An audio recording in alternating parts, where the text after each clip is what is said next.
मेधावी छात्र, हुशार विद्यार्थी, मात्र याची मला कोणी दिलंय हे घे तुला सर्टिफिकेट, मी तुला सांगतो तू हुशार विद्यार्थी असं झालंय की तुम्ही ते मिळवलं काय, तुम्हाला कोणी दिलंय की तुम्ही मिळवलं?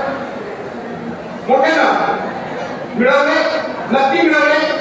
मग तुम्ही तुमच्यासाठी जोरदार काय वाजवल्या पाहिजे, हे छप्पन उडून गेलं पाहिजे, जोरदार काय वाजवल्या पाहिजे.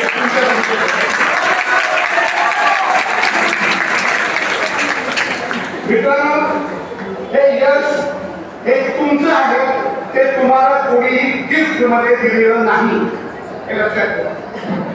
आता मला प्रश्न आहे, हे यश तुम्हाला का मिळालं? इथे तुमचा सत्कार काय होतोय? मी मगाशी शिवाजी मॅडमला विचारत होतो की एकूण किती विद्यार्थी होते 12वीला, तर त्यांनी मला सांगितलं 162, 162 विद्यार्थी होते. आणि त्या 162 पैकी मला वाटतं 36 विद्यार्थ्यांचा आपण सत्कार केला. म्हणजे 162 ते 36च का तुमचा सत्कार केला गेलाय आणि हे तुम्हाला यश का मिळालं? म्हणून मी तुम्हाला अगोदर विचारलं ते तुम्हाला मिळालं की तुम्हाला कोणी दिलंय, तर तुम्ही सांगितलं मिळालं. पण ते का मिळालं, त्याच्यातून तुम्ही काय प्रयत्न केले? कोण सांगेल मला काय प्रयत्न केले तुम्ही हे यश मिळालं पाहिजे म्हणून? त्याला तुम्हाला 95 मिळाले, 96 मिळाले, 90 मिळाले, काय केलं तुम्ही त्याच्यासाठी? काय केलं? कोण सांगेल मला काय केलं? काहीच केलं नाही. गेला परीक्षेला पेपर गेले तर मार्क्स मिळाले की काही केलं त्याच्यासाठी? काय केलं? काय केलं? पण कुठल्याही भाषेत सांगा, हिंदी, मराठी, कोकणी, इंग्रजी, फक्त कन्नड वगैरे जाऊन मागे घेतो. काय केलं? काय केलं? काहीच केलं नाही. कोणी होतं? कधी टोटल समथिंग कोणी होतं? Hard work. तुम्ही कठोर मेहनत घेतल्यानंतर मग काय त्याच्यासाठी मला वाटतं दिवसात ते 5-6 तास तुम्ही अभ्यास केला असेल, त्याच्यासाठी तुम्ही टाइम टेबल केलं असेल आणि त्याच्यानंतर तुम्हाला यश मिळालेलं आहे. म्हणून माणूस कोणी खूप हुशार आणि कोणाला काही येत नाही असं कोणी नसतो. सगळ्यांना देवानं एकच मेंदू दिलेला आहे, त्या मेंदूची रचना सगळ्यांची सारखीच आहे. पण जो मेहनत घेतो, तो हार्ड वर्क करतो, तो यश संपादन करतो आणि तो करायला जो मागे पडतो तो मागे लागतो. केलं तुम्ही हार्ड वर्क केलं म्हणून तुम्ही या ठिकाणी पोहोचतात. याचा अर्थ दुसरे त्याला कमी मार्क्स मिळाले, मेबी ते आज तिथे नाहीये, पण पुढच्या काळामध्ये जर त्यांनी हार्ड वर्क केलं तर ते तुमच्यापेक्षा देखील पुढे जाऊ शकतात, कारण बुद्धी सगळ्यांकडे समान आहे. त्याच्यामुळे देवानं आपल्याला बुद्धी सगळ्यांना सारखी दिलेली आहे, तिचा वापर आपण कसा करतो हे फार महत्वाचं आहे. आणि म्हणून आज तुम्हाला यश मिळालेलं आहे. याच्या पुढे काय, याच्या पुढे काय हे खूप महत्वाचं आहे. मी अनेक वेळेला त्याच्या अगोदर अशा प्रकारचे सर्वे देखील झालेले आहे की 10वी आणि 12वीला अगोदर बोर्डात यायचे असं माहिती, म्हणजे तो जो बोर्ड असायचा त्या बोर्डमध्ये ते पहिले 50 विद्यार्थी आता बंद केलं. हे बोर्ड झालेले विद्यार्थी जे असतात 10वी 12वीला ते पुढे काय करतात तसं लक्षात येतं. त्यांच्यापैकी 10% सुद्धा पुढे कुठेतरी एक्सलन्स मध्ये राहत नाही, ते मध्यामध्ये जातात. कारण 10वी आणि 12वी मिळालेल्या यशावर तुम्ही समाधानी होता आणि तुमची मेहनत करणं थांबवता. तुम्हाला थांबायचंय की पुढे जायचंय हे तुम्हाला आता ठरवण्याची गरज आहे. आणि वेळेला मला 10वीला मार्क्स मिळाले, मला 12वीला मार्क्स मिळाले की मला असं वाटतं झालं. पॅरेंट्सला असं वाटतं की आम्ही सांगितलं होतं त्यांनी मार्क्स मिळवले, त्याच्यानंतर तुमची खरी परीक्षा असेल हे लक्षात ठेवा. तुमची परीक्षा खरी 12वी पर्यंत नाही, 12वी हे तुमचं लॉन्चिंग पॅड आहे आणि या लॉन्चिंग पॅडवरनं तुम्ही किती उंच होणार आहात हे तुमच्या पुढच्या मेहनतीवर करणार आहे. आता तुम्हाला खरी मेहनत. आता तुम्हाला एवढे दिवस काय होतं, प्रश्न उत्तर पाठ केली आणि परीक्षेमध्ये लिहिलं. कोण माहिती असेल म्हणजे जे टीचर आहे त्या सगळ्यांना माहिती असेल आपण शिकवताना ब्लूम्स इकॉनॉमी वापरतो. ब्लूम्स इकॉनॉमी त्याच्यामध्ये तो पिरॅमिड आहे आणि त्या पिरॅमिडमध्ये त्याचे 6 भाग आहेत. त्या पिरॅमिडमध्ये सगळ्यांना ज्या ठिकाणचं माहिती असेल त्याच्यातला पहिला भाग जो आहे तो आहे रिमेंबर. रिमेंबर म्हणजे लक्षात ठेवलं. तुम्ही काय करता जे तुम्हाला काही सांगितलं जातं ते लक्षात ठेवता, रिमेंबर. दुसरा आहे अंडरस्टँड. हा खूप महत्वाचा भाग आहे. तुम्हाला जे शिकवलं जातं ते तुम्हाला समजतं का. आपल्याकडे अभ्यासाच्या 2 पद्धती आहेत. एक शिकवलेलं समजून घेणं आणि स्वतःच्या शब्दात परीक्षेत लिहिणं आणि गुण घेणं ही पहिली पद्धत. आणि दुसरी एक पद्धत आहे कुठे खोटा आणि खोटा. खोटाने खोटून पट्टी करा, पाठ करा आणि काय करा पाठ केलंय ते परीक्षेमध्ये होता पैकीच्या पैकी मार्क्स. ही खोटा आणि ओका जर तुमची पद्धती तुम्ही 12वी पर्यंत वापरली असेल तर ती 12वी पर्यंत चालेल, त्याच्या पुढे चालणार नाही. तेव्हा अंडरस्टँडिंग तुम्ही जे काय शिकताय ते तुम्हाला किती समजतंय आणि ते तुम्हाला समजलं असेल तर पुढची त्याची पायरी जी दुरुस्त सांगितलेली आहे ती फार महत्वाची आहे. अप्लाय निवड नव्हे.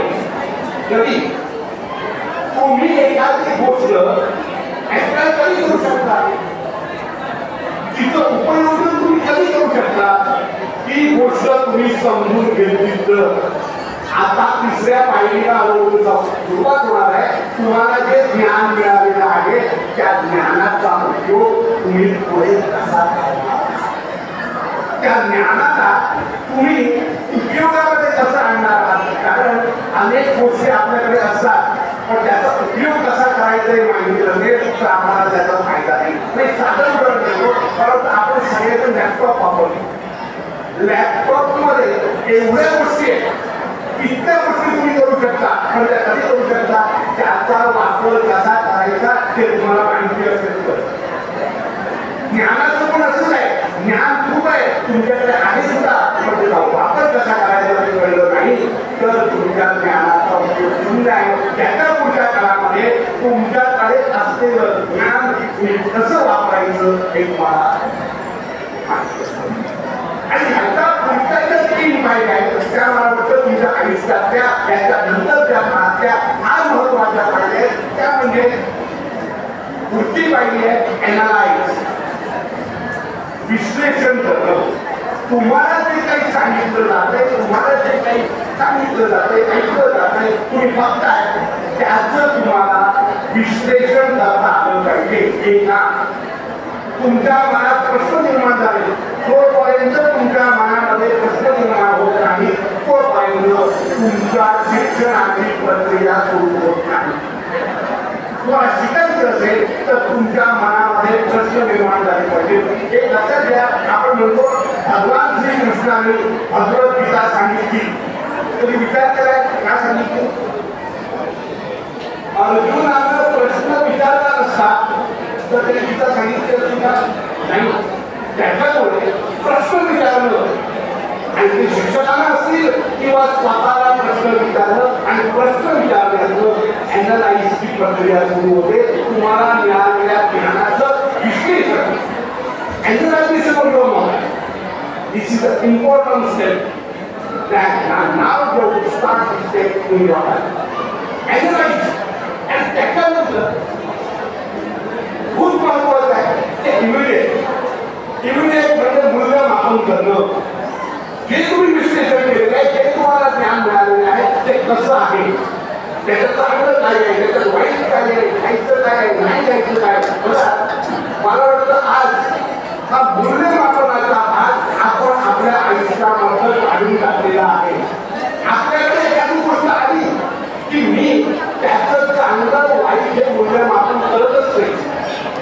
आणि हे जर केलं असतं तर एवढे ऑनलाईन फ्रॉड आपल्याला बघायला मिळाले नसते. अॅनालाइज करणं ते आपण अजिबात करत नाही. जर तुम्हाला खऱ्या अर्थानं पुढे जायचं असेल तर तुम्हाला अॅनालाइज करता आलं पाहिजे, मूल्यमापन करता आलं पाहिजे आणि त्याच्यानंतरची सगळ्यात शेवटची स्टेप आहे इथपर्यंत जर तुम्ही पोहोचता तर एका अर्थानं तुमच्या आयुष्याचा काहीतरी अर्थ प्राप्त होईल की म्हणजे क्रिएट द नॉलेज. तुम्ही ज्या क्षेत्रामध्ये आहात त्या क्षेत्रामध्ये तुम्ही वेगळं काय करू शकणार आहात. आज तुम्हाला 90% मार्क्स पडले, 95% मार्क्स पडले, मला एखाद्याला 100% मार्क्स पडले. हे जे तुमचे मार्क्स आहेत, हे जे तुमचं ज्ञान आहे ते घेऊन तुम्ही नवीन काय क्रिएट करणार आहात आणि त्या क्रिएट पर्यंत जर गेला आणि त्याच्यापर्यंत जाण्यासाठी तुम्हाला आपल्या आजूबाजूच्या समस्या कळल्या पाहिजे.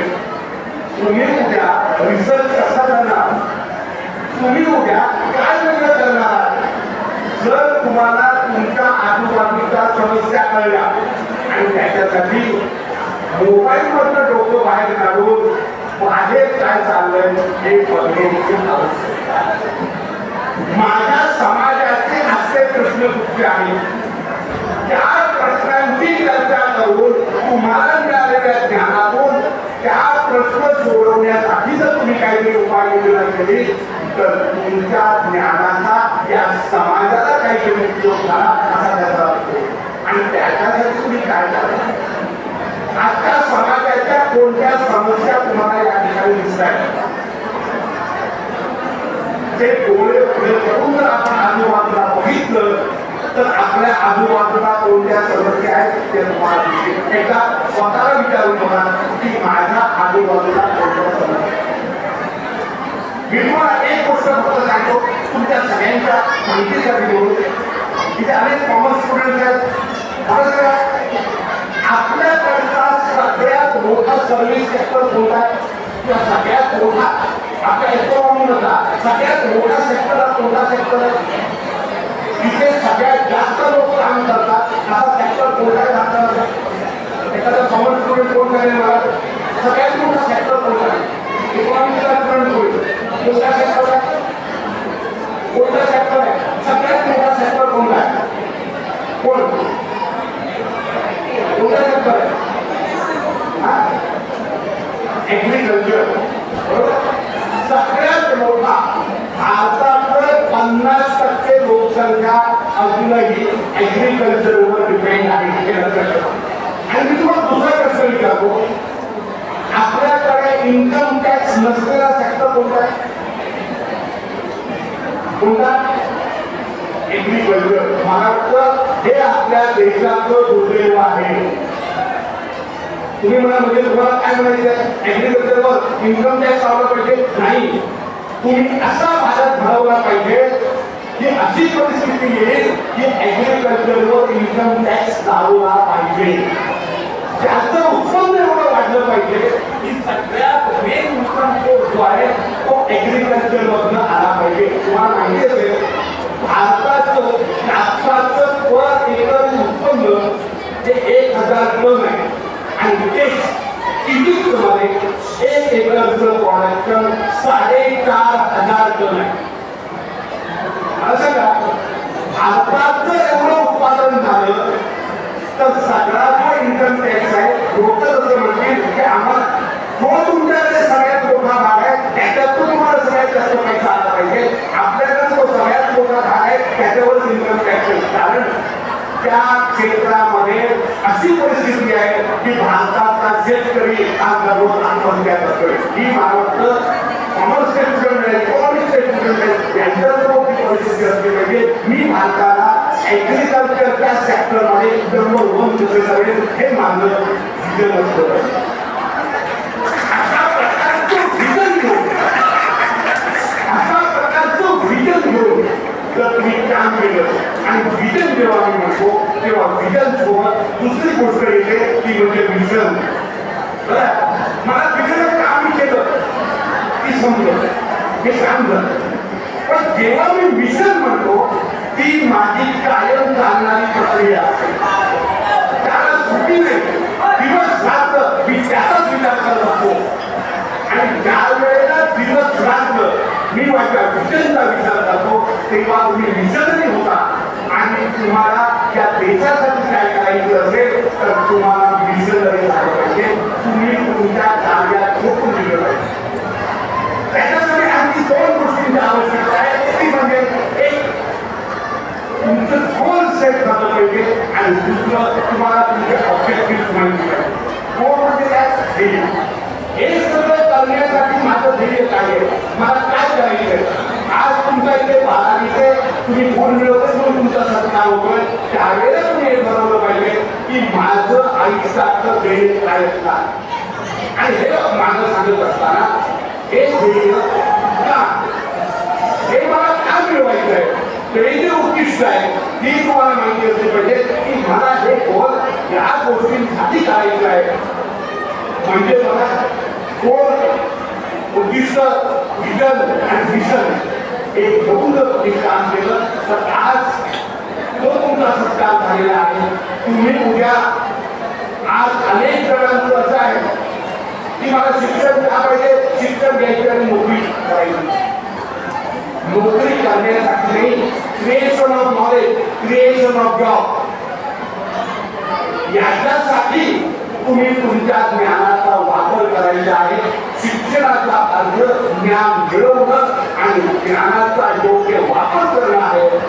हे जर आज तुम्ही लक्षात घेतलं आणि त्याच्या पुढची वाटतं जर नाही या तत्वावर केली तर मला निश्चित वाटतं आणखी 25 वर्षानंतर तुम्ही या ठिकाणी एक क्रिएटर म्हणून या, एक ज्ञानाचे निर्माते म्हणून या आणि तेव्हा तुम्हाला आणि तुमच्या शाळेला, तुमच्या विद्यालयाला याचा सगळ्याचा अभिमान असेल आणि तुम्ही या नवीन भारत घडवण्याचे एका अर्थानं साक्षीदार असाल. अशा प्रकारे तुम्ही ते घडवून आले असाल आणि तुम्ही जसं व्हावं तेवढ्या प्रकारचं माझं भाषण थांबून किंवा हे तुम्हाला एवढ्या सांगून